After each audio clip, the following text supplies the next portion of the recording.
Hello, hello, beautiful people. Welcome back to another Tuesday night. Time just flies by. These weeks fly by. We are here for another round, another session of the KC Chronicles. This is session number 2. So if you have been following the KC Chronicles so far, we had an introduction session where we told you about 30-year-old Kathy who took 15-year-old C under her wings and took her away from her family and her way of life to show her something new and exciting and different, and what she thought was prepare her for a different life, a better life. And Kathy turned out to be a predator herself, a child predator. And so it really led to an extensive 8-year narcissistic, codependent relationship, abusive relationship. Hey, y'all. What's up? What's up? Welcome. I have appropriate libations for the day. It's been a long one. Thanks for joining me. Hey. Thanks for joining me. Welcome back, some of you.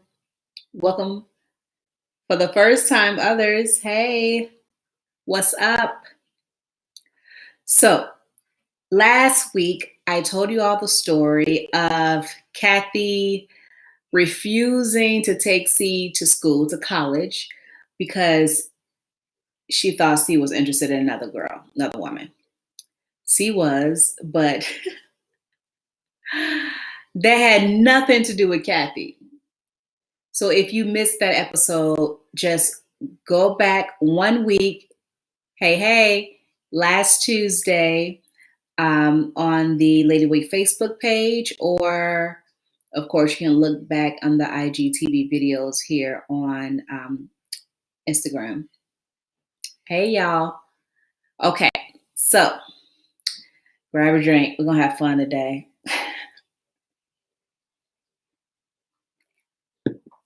Let's get into the next story. Now, feel free to post your comments. We're on IG and Facebook today, so post your comments, questions. I'm talking to you too, so let's go. Okay, so this story I want to share with you all because I want you to see the setup, okay? I want you to see how people get caught up in bullshit, right? So, yes, girl, get your drink. So, Kathy was heartbroken over her ex-boyfriend. We'll call him Dre. She had been broken up with Dre. Her and Dre had been broken up for maybe a couple years, 2 or 3 years before I met her. So when I met her, when I started hanging out with her for real, like around 16 years old, like hanging tough. She would drive past Dre's house all the time. Now, Dre lived in Hyde Park on like Cornell, and she lived in Hyde Park around Kimbark. So if you know that area, you know it's not very far. Those streets aren't very far from each other. So probably less than a mile away. So she would act like she was going home. And one day I asked her, like, why do we always go around this block when we're going to your house? Because this is unnecessary. Like, you don't have to get off over here to get to your house. This is unnecessary. Yes, Raby, this is a real story. These are all real stories. Real life soap opera. So I would ask her, why do we keep doing this? Because she would drive by, slow down, look up, go around his building, his condo building, come back, And so she had already told us about Dre. Okay. So all the kids knew about Dre. They knew him, that we called him Hetty. We knew that he was the guy she dated for 5 years, but he didn't marry her. So she was very, very bitter about that. And she told all the kids about it. Red flag number one, what we say last week, like how red does a flag need to be, right? You're talking to children about your ex-boyfriend and how he hurt you. And her thing was they dated for 5 years and she took such great care of him, but then he left her for a white woman. Now, this is like 1999. So, you know, we were moving in the direction, but the black man with white woman thing for black women was still very startling and emotionally damaging in some ways. And so that was a thing you heard often in the 90s. Like, oh, all the black men are going to white women, and it was devastating. And so for her, that was like the worst thing he could possibly do, other than the fact that he was with her for 5 years. Like that's a ridiculous amount of time for her. That was a ridiculous amount of time to be with somebody and then not marry them, break up. So we drive around. I already knew the story, but I didn't know that was Dre's house. And so I asked her, why do we keep driving around this building? What are you doing? Well, Dre lives here. And I'm just seeing if that bitch around. And I'm like, well, it's been years. I mean, it doesn't matter if she's around or not. It's been years. What are you going to do? And she then started telling me her secret habits. Okay. So she already told me how he hurt her bad. So now she's telling me her secret habits. One, I found out the hard way because I'm in the car with her driving, right? Or I should say I found out firsthand. And she's like, well, I know this, and that. I know that when he comes home at this time, he will turn this front porch light on, close half the blinds because the sun is directed this way. And so his plants still need this amount of sunshine, right? So he closed this side of the blind. So I know if that side is closed, he's home. And he'll go to the back and he'll only turn on this one light. So I know to look for that light, and that means he's home. If it's not on, he's not home yet. Or he could be home, but he's taking a nap. That's why I got to go all the way around because I have to get to the back to see if his car is in the carport or not. And I'm just sitting there like, well, goddamn, you are quite invested in what Dre is doing with his life. So obviously I don't have all these words at the time. I don't have this vocabulary, but I'm just sitting there listening like, wow, that's a lot. And she's like, well, you have to understand, I invested all this time with him and he left me for this white woman. Like, she's so mad about this. And I'm like, okay, but not only did he do that, he cheated on me with a prostitute. So I was like, oh, so why would you even want to be with this dude then? What? Like, if he liked prostitutes, maybe he's not for you. Like, if he likes prostitutes and that makes you mad, you probably shouldn't date this dude. Like, he's not for you. But I'm just kind of sitting there listening. And she goes on and on. She tells me the things she does and explains why. So she'll give me an excuse. And I just want you to see the setup because I was probably maybe 16 by then. I might have still been 15, 16 years old. And I hear this person that I care about so much is hurt deeply by this guy who I met later. I hadn't met him by then, but I knew about him. So I heard the stories. She's hurt so deeply by this person. Maybe she's justified in this crazy behavior. I ain't know. I'm just like, I don't know. Maybe this is normal.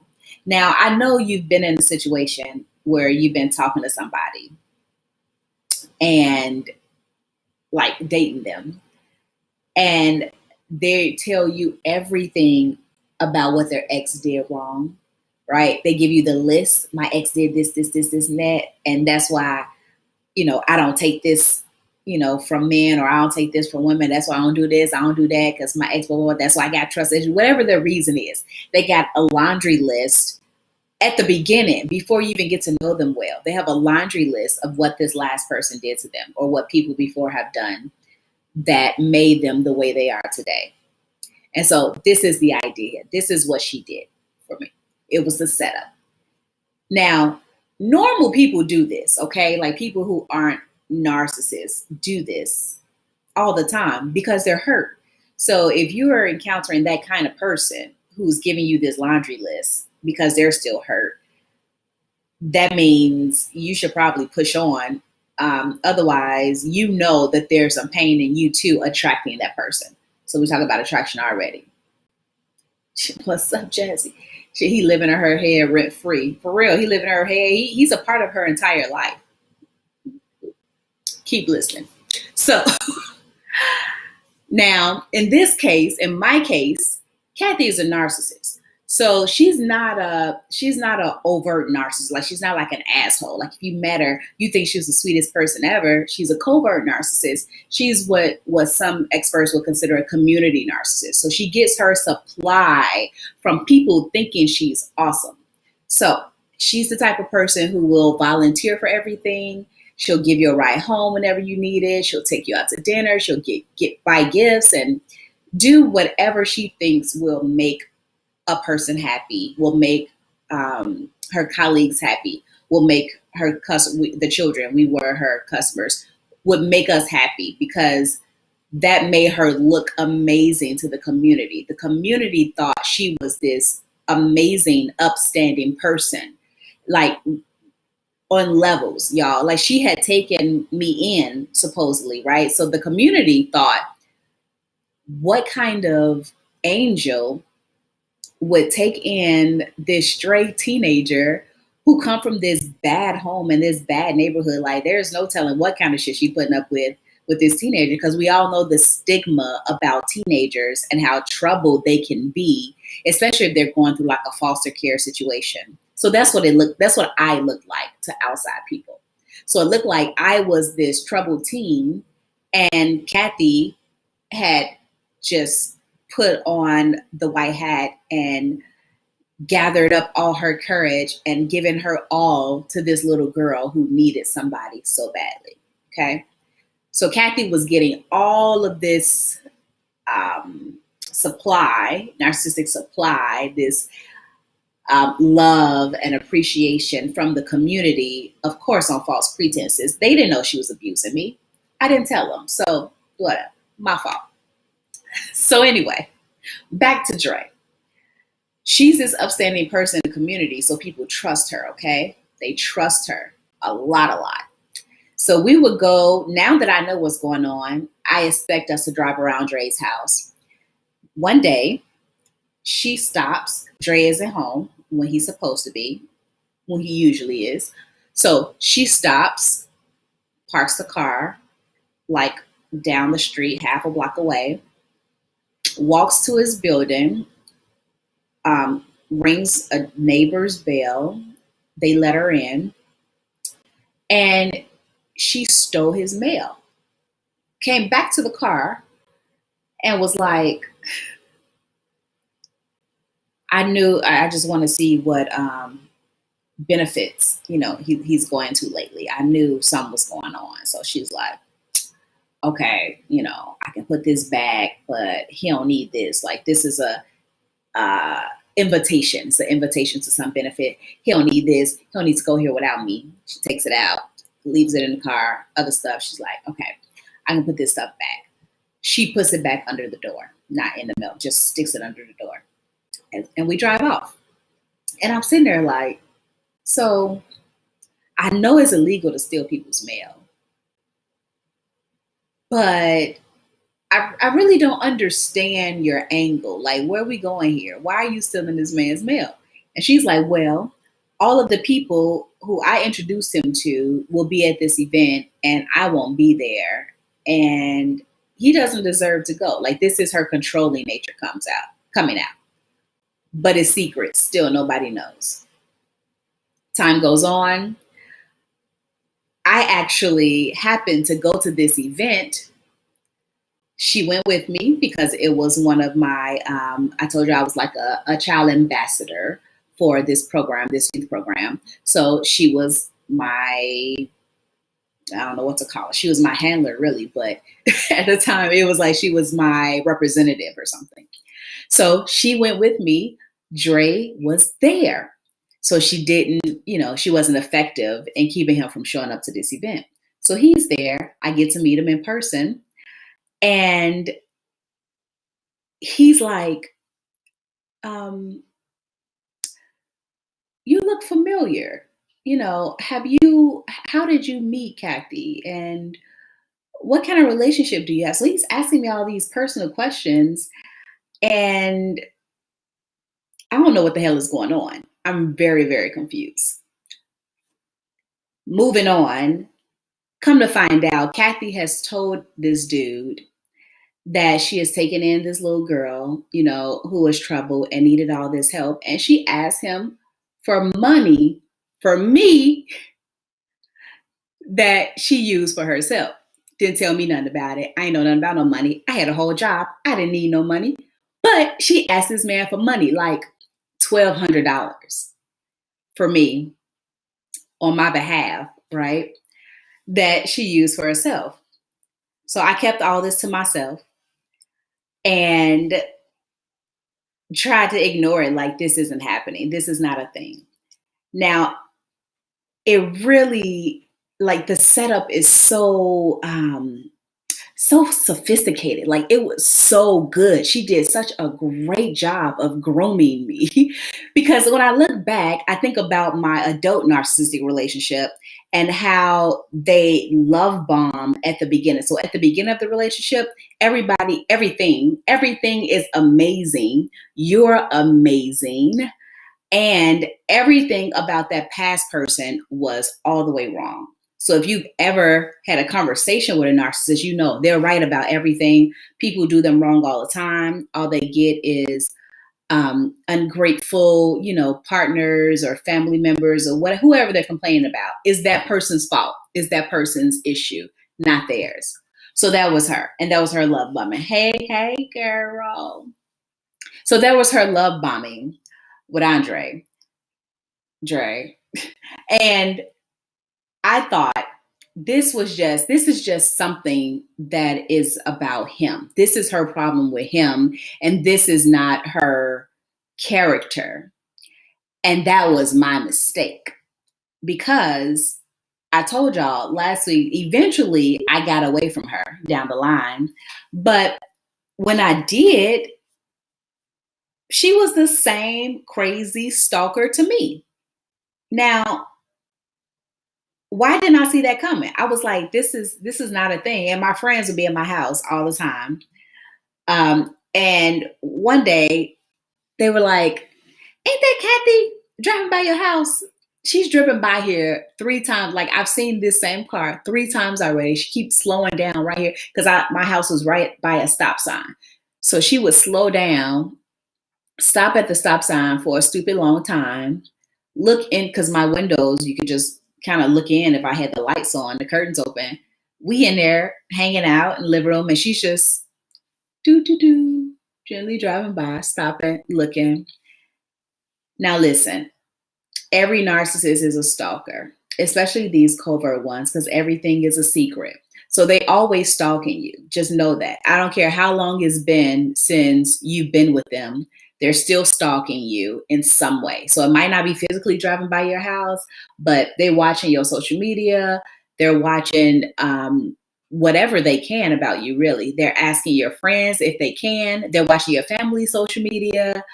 They might literally also be driving by your house because they're stalkers. They have to be in control, so they have to know what's going on.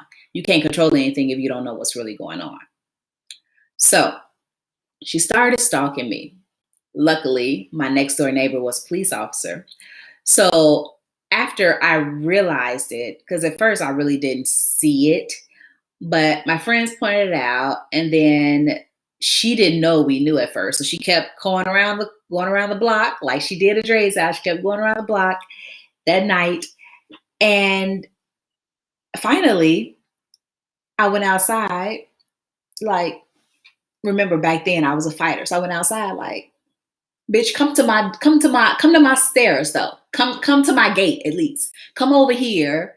Like, don't just drive by my house. Like that's like a personal challenge to me. Like, you don't really, you just gonna drive by my house watching me. Like, you must have something to say. So come over here and talk to me because you obviously have something to say. What do you want? Why are you here? She never came to my gate. But what she did was, now I was fresh out of college, y'all. I was in my job for maybe a year by then, year and a half. And I had a supervisor who was amazing. And then there was another person who was a manager in the company who helped me get my job in the first place, helped me get my internship. And that really helped me. He was just one of the people who interviewed me. He happened to be the only Black person. And what she did was call him and tell him that I was going through some things because my mom was on drugs and my family was disowning me and maybe I couldn't do my job effectively. Like, she put me on blast, y'all. Tried to, I don't know if she was trying to get me fired, because I don't think that would get me fired, but she was definitely trying to stir up some concern in my workplace and through that person watch me. So she wanted him to come to me and ask me all these questions and get all in my business. And then he would then go to her and tell her everything that was going on. Like, when I tell you sneaky, stalkers, these people are crazy. But she wanted to fight. For real. She did. My job. And this was nothing new. Like, she had already told him all kind of stuff. I had no idea. Like, I didn't know. She had told him my story, her version of my story about her rescuing me way back when I was an intern, and I had no idea. I didn't know until this happened. And he came to me like, your godmother is so concerned about you, and I want to talk to you and make sure you're okay. And, we have resources. Like if you need to take a break and, get some therapy on that, like, he was really concerned because she played it up in a really great way. She was very effective. And the thing is, most narcissists, especially the covert ones, are very intelligent. They're not stupid people by far. They're very intelligent. So she knew how to get at me. She knew what angles to take, how to get at me. So he has this conversation with me. And I'm like, what the fuck? Pissed, so pissed. And I had cut her off at this point. So I wasn't talking to her. I cut her off. So I'm so pissed. And I'm just like, what can I do about this? You know what I mean? Like, so I would have shown concern back with these hands. I wanted to so badly. So badly. But I got a restraining order, one, which I didn't tell her about. I just got it. And I was hoping that she would come close enough to me so I could use it, call the police on her. But she didn't. Not in the time it was active anyway. But I got a restraining order. But also, I didn't have to. I went to her parents' house for something. I don't know. I was doing something, like returning something. And I was like, this is a great opportunity to tell her mom what she's been up to out here in these streets. Did somebody die? I don't remember. Why was I there? Because it did make sense. Because I used to live like next door. So I went for some reason. It was something. But anyway, I was thinking this would be the perfect opportunity to tell her mom. That was always my thing. I'm going to tell her mom on her because she was so afraid of what her mom thought of her. And I don't know if if that's where she got the narcissism from, or her dad, or just, I don't know, something that evolved in her from some other traumatic experience. I don't know what happened. But I know that it was always about looking good in front of her parents, in front of her siblings, always about looking good. So I wanted to tell on her. And I got there and then I choked. I didn't. I was a punk. I was like, man, forget it. I ain't even gonna tell, as was my whole problem back then. Not telling. Now I run my mouth all day. But listen, the setup, y'all, it happens every day out here. You get love bombed because you're amazing. Everything about you is amazing. And these people will tell you everything that went wrong in their last relationship or with their family. They got all the issues you got and way more. They'll tell you these things. If you ever go on a first date with somebody and all they do is talk about how hurt they were, run away and never look back. That's not the life you want. That's not what you want for yourself. I mean, granted, I was a kid, but still, if I only known what that really meant back then, if I only, realized how serious that red flag was. Adults do it every day, every single day. But love bombing, and then, I left out a part of the story. I forgot, y'all, because we were always fighting. Kathy and I were always fighting about something. So when she brought that mail back to the car, I was like, this is not right. Why would you take somebody's mail? You need to put it back. And that's why she was going through it. Well, I could put all this stuff back, but this, he can't have. And she wanted me to go to the building to put it back. And I was like, nah, like if I'm anything, maybe I'm a naive kid, but I'm a naive kid from the hood. And I know you ain't gonna set me up for no bullshit. If he come and see me, or anybody come and see me putting his mail in here, I'm not the mail lady. Who the fuck are you, kid? Like, why would I have his mail? Nope, you're not gonna set me up to get caught for your dumb shit. You go put it back yourself. So she did it. And then later, when we got back to her house, she's like, all I ask of you is that you be on my side, is that you ride with me. Like, I'm riding with you completely. I do everything for you. I show up for you. I represent you. I'm being a parent to you.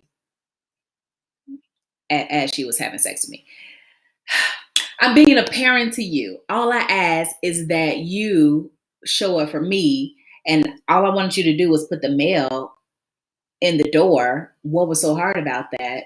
Why do you not trust me? What? Like, it was a whole thing. And I was like, I don't know. I didn't have much to say. It was just kind of like, I don't know, but I'm not doing it. I just wasn't doing it. I don't know. I just wasn't doing it. I wasn't doing it. So part of me wonders, when I did meet Dre, if his whole "you look familiar" thing, I'm like, did he see me riding around in the car with her? Like, what is this? Because he had to know, right? He knew she was stalking him. So sick on levels, So that love bombing, that gaslighting, I do everything for you. Why couldn't you couldn't just put the mail in the door? You couldn't just, what's the problem? I'm just like, I don't want my fingerprints on that shit. I don't know. I'm not doing it.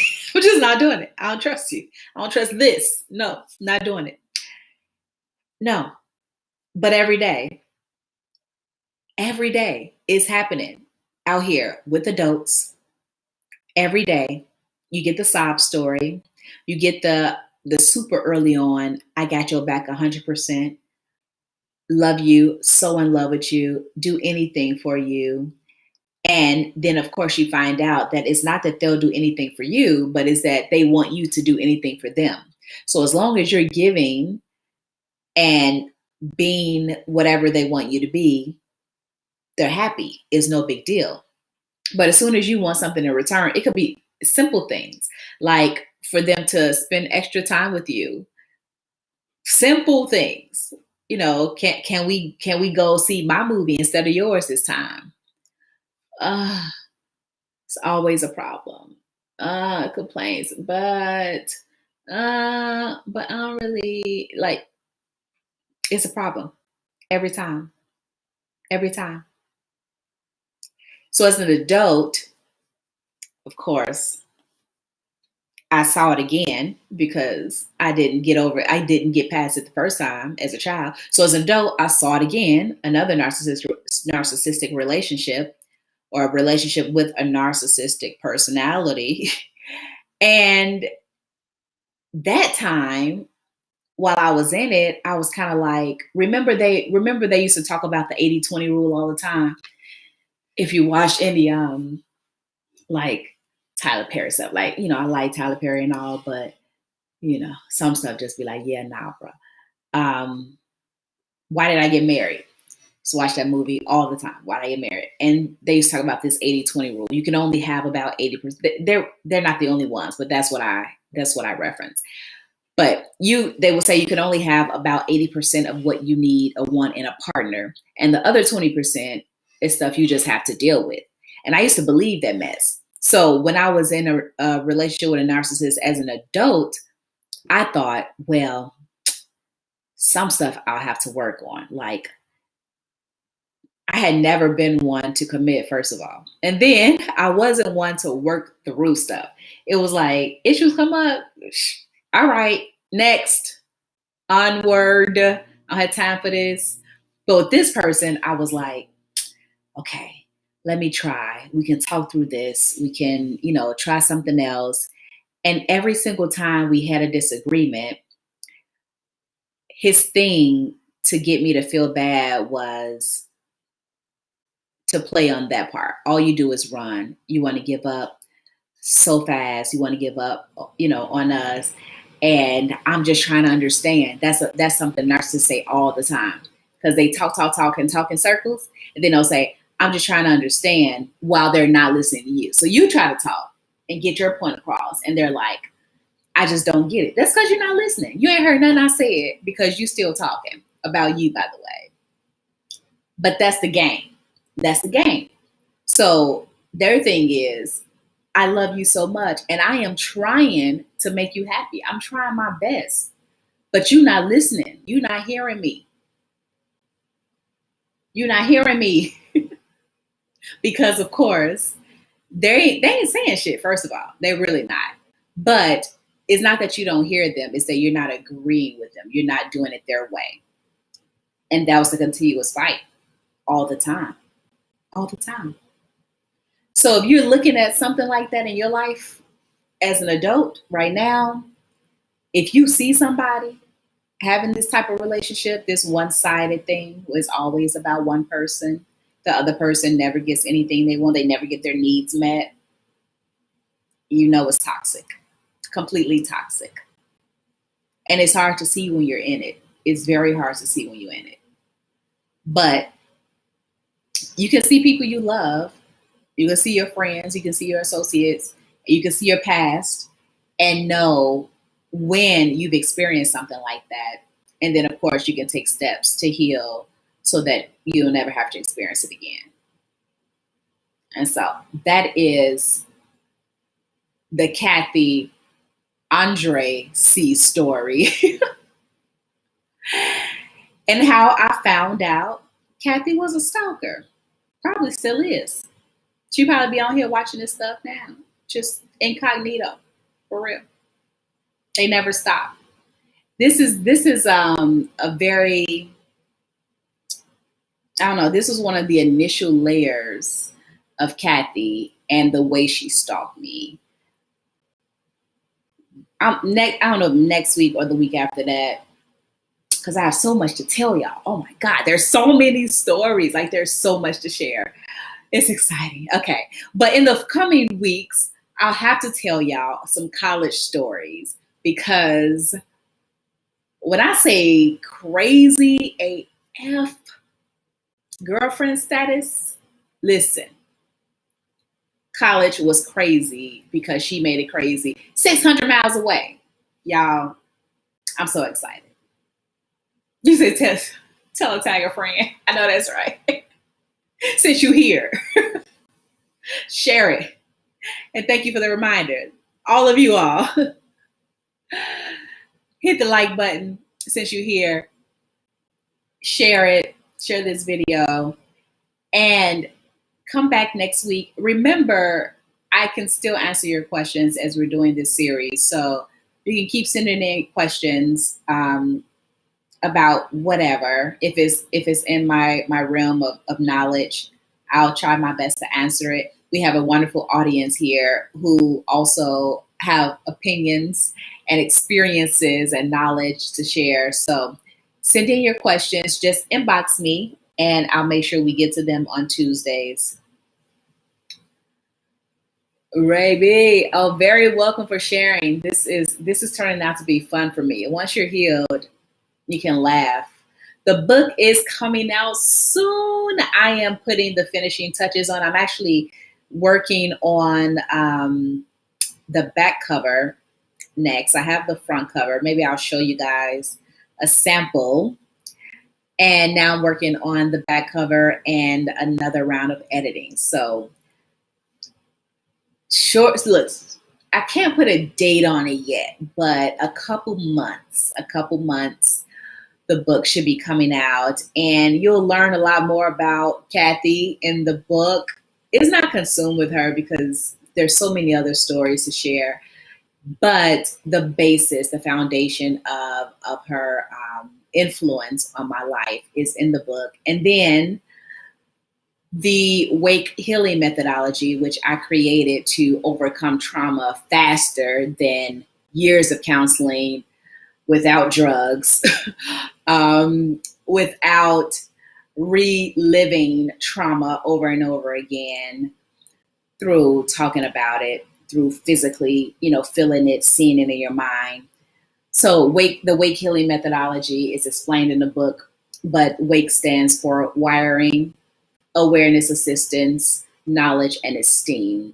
And so through these foundational parts of our being, we can really tap into our inner God self and heal ourselves without all the extraness, and heal ourselves much faster than conventional methods. So I'm excited about it, y'all. I'm so excited about it. I'm excited that I actually took the time to do it, first of all, because it's like, it feels like my family's, like my lineage lifeline.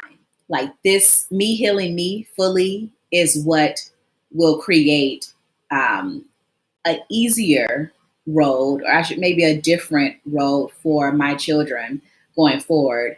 And they get to go through life with less baggage. And that is everything to me. And so that's how it started. And now I get to share it with the world. And so I'm excited that I've just taken the time to do it, and that I get to help so many other people. Like, oh, who knew that my life's tragedies would become my life's work? So it's amazing. It's all the way amazing. Yes, y'all. Yes, y'all. But come back next week. I have all the stories this year, y'all. I don't even know how long this is going to take. We're just going to be here until I can't remember anything else. But I have so many stories to tell y'all.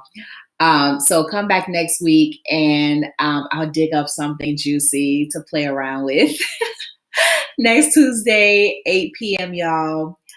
In the meantime, send in your questions. I'm here for it. Thank you all for coming back. Thank you for coming for the first time. Some of you like and share the video, and we'll keep it rolling. I'll see y'all soon.